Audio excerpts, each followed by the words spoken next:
Alrighty guys and gals, we are back on the mud truck again. Last episode you guys got to see us make all these panels here and bead roll them and all that good stuff, and now it's on to these filler end panels right here. It's going from the chassis to the edge of the body, so that's what we're going to be working on today.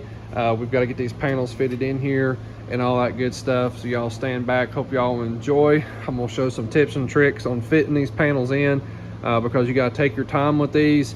You got to give yourself some overlap here before you just cut everything and bend everything and all that good stuff. So yeah guys, let's hammer down. I'll show you guys over here on the other side of kind of what it'll look like as a final product here. We got to move this tank out of the way. There you guys go. So you all get to see us make it look like this right here, and when you hold this panel up, there y'all go. That's what it'll kind of look like right there. So let's get on into it. Alrighty guys, so moving right along here, I thought I'd show y'all a little tip and a little trick here on transferring some lines over. So get yourself, when it comes to sheet metal, these old rubber rulers that you could get. Remember what you had back in, you know, elementary school or maybe even kindergarten type of deal. But when you've got a spot like this here that has a transition in it, and you also need to transition where this line is, it's hard to measure that out with, you know, a regular old scale. So check this out. See how that's kind of hard to get in there and you can't get a good line where you want it at type of deal? Well, what you can do is, now check this out. Well, if I don't drop it on the ground, Lord. It's hard doing this with one hand. All right, so pull the panel up too. Now check this out. See how it is right there? Now you can transition a straight line up to there, and boom, now we know where to cut this thing at. Well, in this situation, we're actually going to bend this up just like how that side is over there. Alrighty guys, I want to show y'all a trick here. Alright, you see that little dent right there? What we done was, this is where a Zeus fastener hole is right here. Okay, we've got to hit that mark. All right, this is how you do that.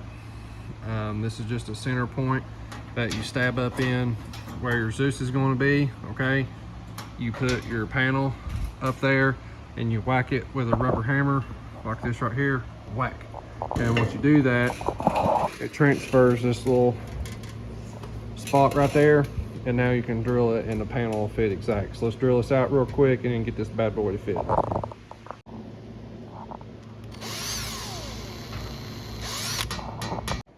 See, now check it out. Fit the hole just right. Now what we're going to do is, see how I've got this lip overhang right here? I'm going to do that for a reason, because I want this to bend up and get up in here in this brace here. So now we've got a bunch of excess metal in there. We're going to mark it, because this is only like, I think it's 3/4 of an inch wide. I only want 3/4 of an inch overhang.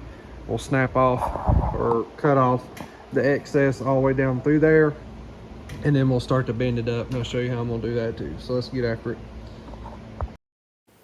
Alrighty guys and gals, it's time to take these Clecos off. We got to pull the body back and pull the body up so we can actually get these pieces bent over the way they need to be bent over and start manipulating this metal on in too. So this is kind of one of those steps there. You got to take another step back and do 4 or 5 things before you can actually move forward on one thing that you're actually working on. And guys, that's just kind of part of it. And that's why some of this fabrication stuff with sheet metal just takes so long and is extremely time consuming. But we're going to keep hammering down here. So we're marking the panels here where they need to be trimmed up, and also where bends need to be. I'm making those marks right now on that back piece. We're cutting excess metal off to kind of clean it up so it has a nice bend lip on it. And also we're making the marks for that 3/4 inch lip that I'm wanting, so when we go to bend it up, it just matches with what we got going on the mounts up there. And there you guys go. You can kind of see what's going on here. And now it's time to manipulate this metal on over, especially in this curved area, and you got to use a mallet or a hammer or a dead blow. The straight areas I could just use my pan brake, but on this spot here you can't do that. You got a curve, so you got to either bend it over in the English wheel or bend it over with a hammer.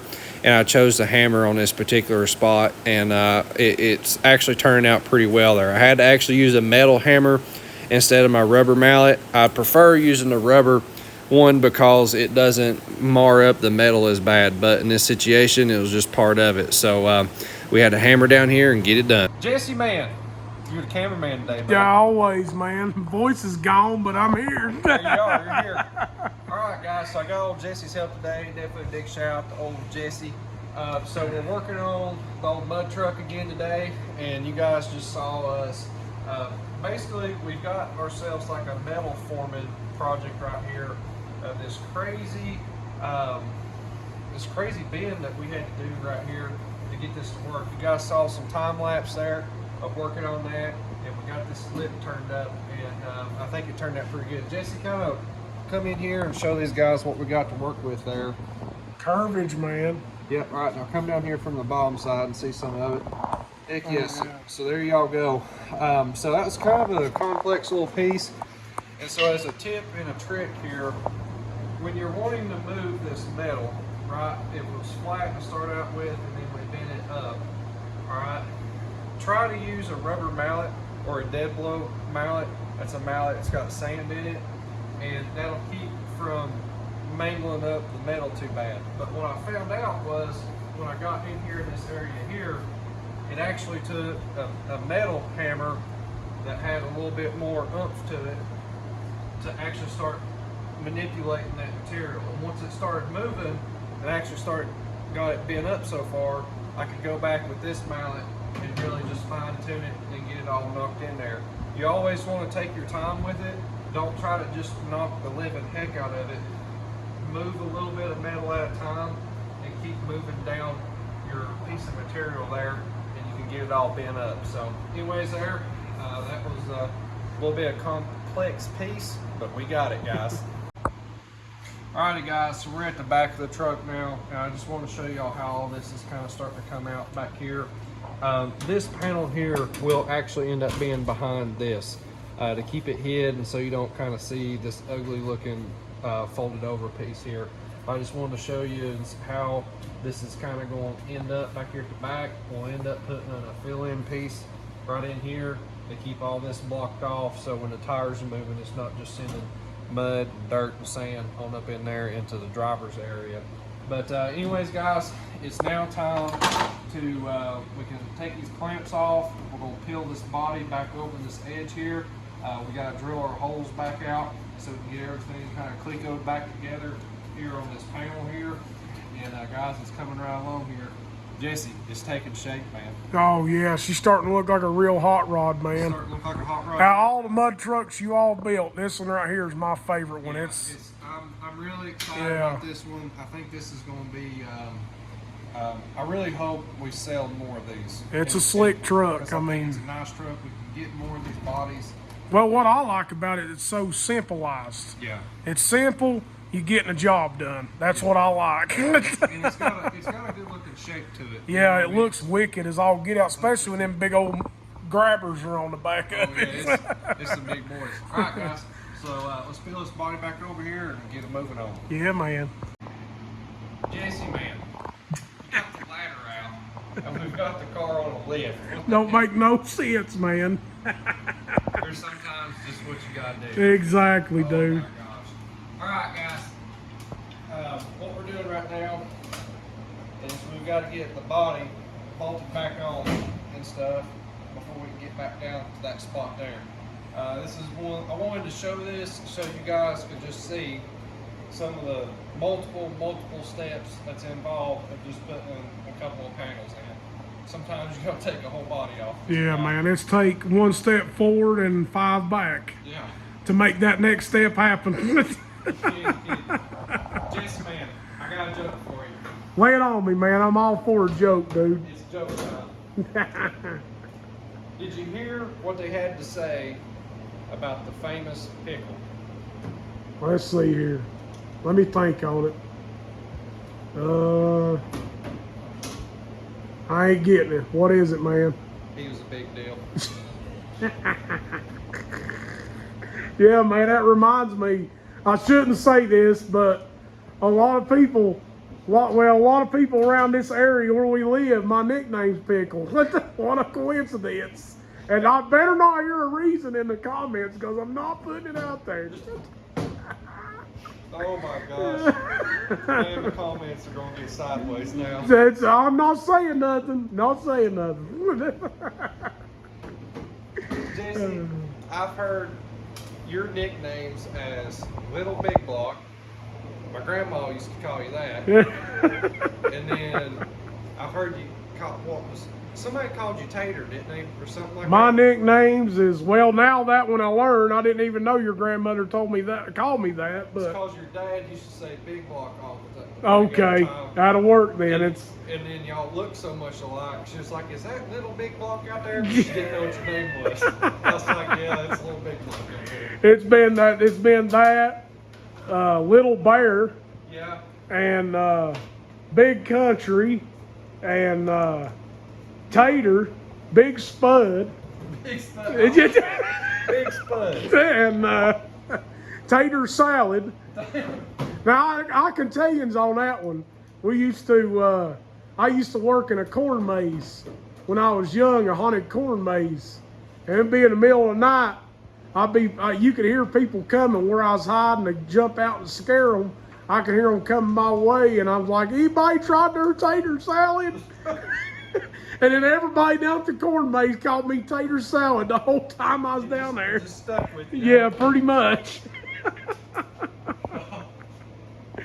Good. Never, and I wouldn't have it any other way.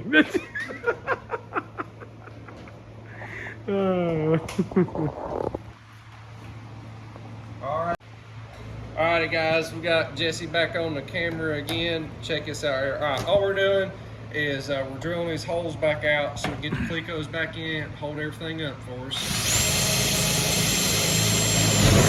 Just like that, and the hole is in there. Jesse. Yeah, I'm glad we're at this angle because you know how mean yours angle is. So inside joke to all of our viewers.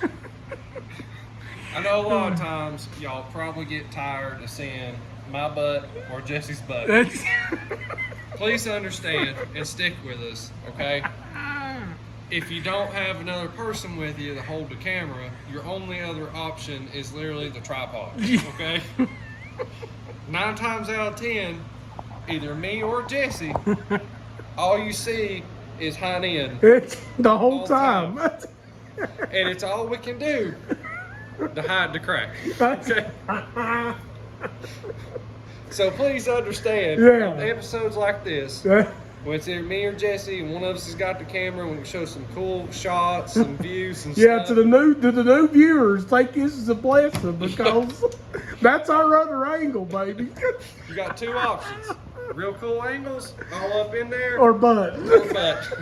That's it. Because I was doing a video on the Kahuna.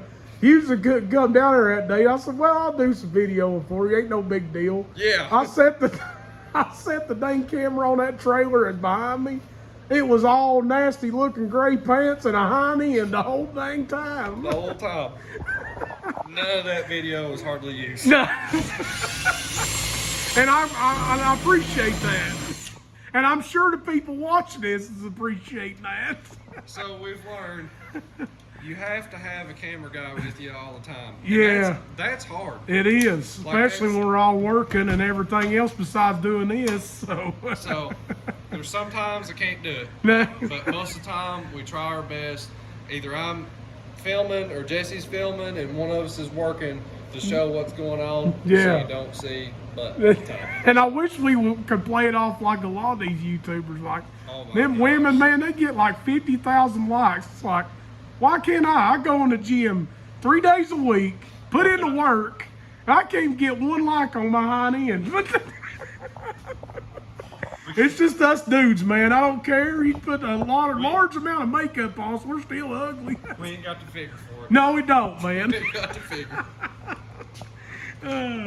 Jesse, man, we're coming to a close here. Yeah, man. It was a good time working with you on this project.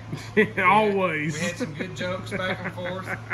People now know you got some couple different nicknames. Oh yeah, Pickle. that shouldn't have went out, but here we are. Here we are. The Big Spud. That's probably my favorite. Is the Big Spud.